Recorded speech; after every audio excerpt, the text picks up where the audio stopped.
Hello again, everyone. This is Gilmer, and this is episode 22 of my Let's Play Rise of Prussia. When I last left you, really the only thing's going on is I'm trying to finish up the game and take Vienna. It's the last of my objective cities, and I'm hoping that that Vienna will, surrender once I take Vienna. And I've got Heinrich von Preußen moving down through here and taking fortified camps, and then I'll take Pressburg, which is a strategic town, and then I'll have 24 of 26 of the strategic towns if I have Vienna and Pressburg. Right, Vienna and Pressburg. So right now I have 22. If I take those two cities, I will have 24 to 26. So I'm not going to show too much of the messages. We've looked at them already. I have offered Prussia offers honors of war. The decision was added 1 turn ago and ends in 2 turns. Offers negotiations for honors of war to a besieged enemy. If they accept, soldiers will be sent back home, paroled, and you'll gain the structure without a fight. It has a duration of 3 turns and triggers its effects in the last turn. The decision requires 1 element of specific type in the same region. So, there you go. And if we get to the point where it's a size 2 fort and we have 2 breaches, I'll probably just assault it anyway, so.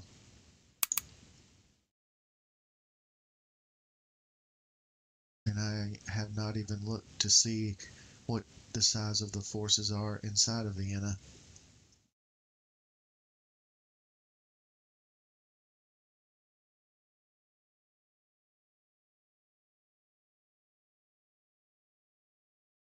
But this game is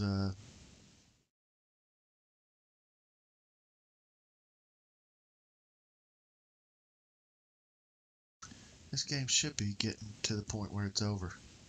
Oh, they did surrender in Vienna.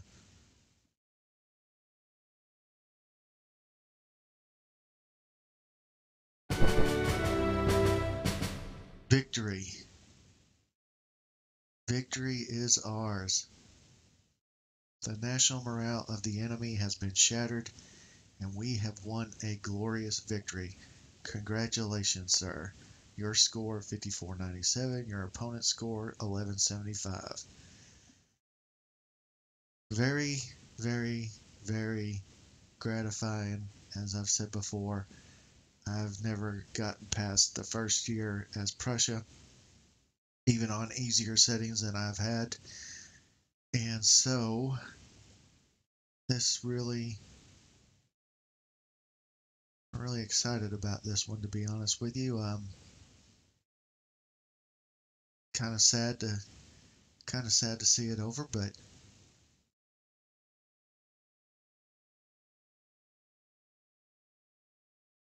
enemy garrison surrendered. We took 6,400 prisoners, and we gained 159 victory points and 2 morale points. Sir, the capture of Vienna is a great. Sir, the capture of Vienna in Österreich is a tremendous day for our nation.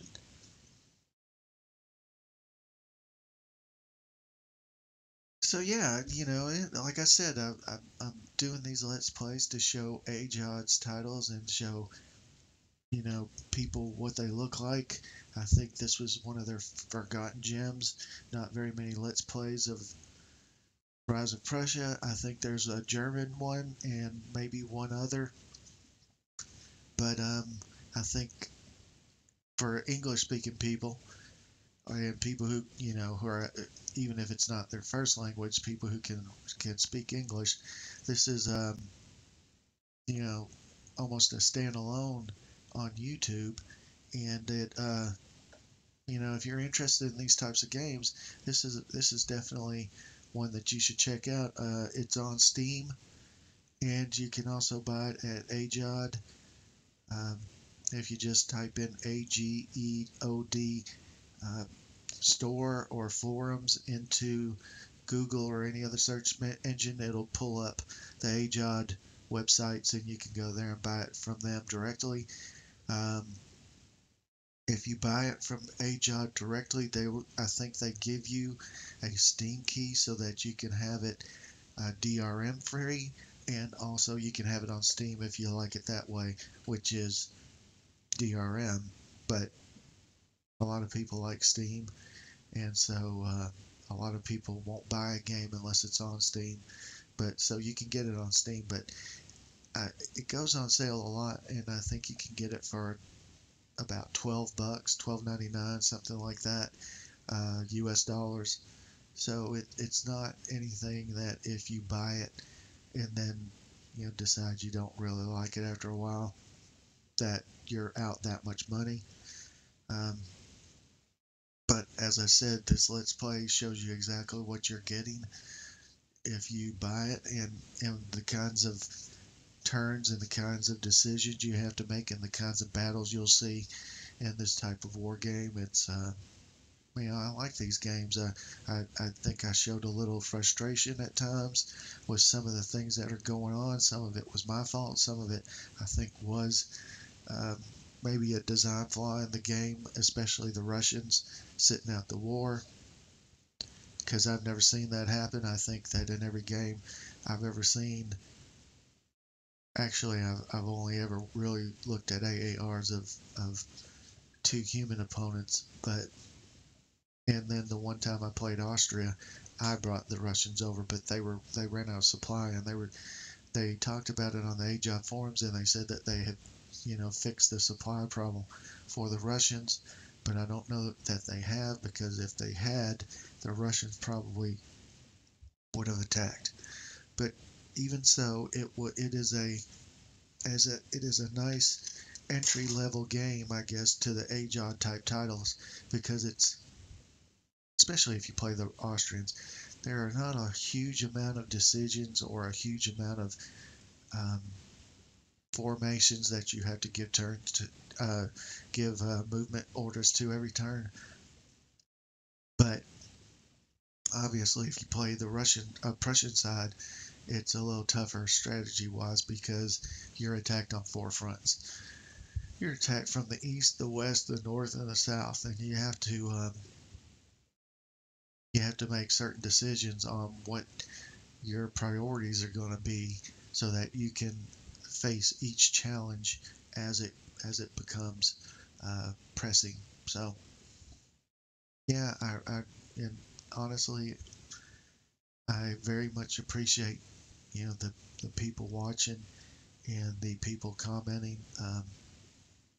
Some of them have made comments that have opened my eyes a little bit to some of the things going on.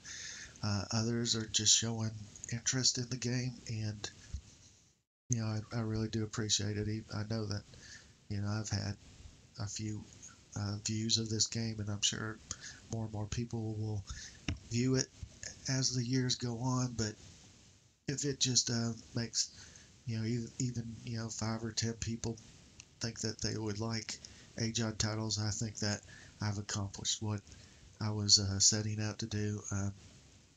Stay tuned to my channel. I will probably start a Let's Play of Revolution Under Siege Gold. I've never played it before. I have the game. I bought it before it was gold. I bought it when it first came out, and I haven't really played the full campaign on it. I played the Swedish Civil War or whatever scenario several times, and it's another title that I think I need to get into and take a look at, and also present it to people and let them see what these titles are like. So anyway, I think I'll bring this Let's Play to a close. Thank you very much for watching, and stay tuned, because other Let's Plays will happen.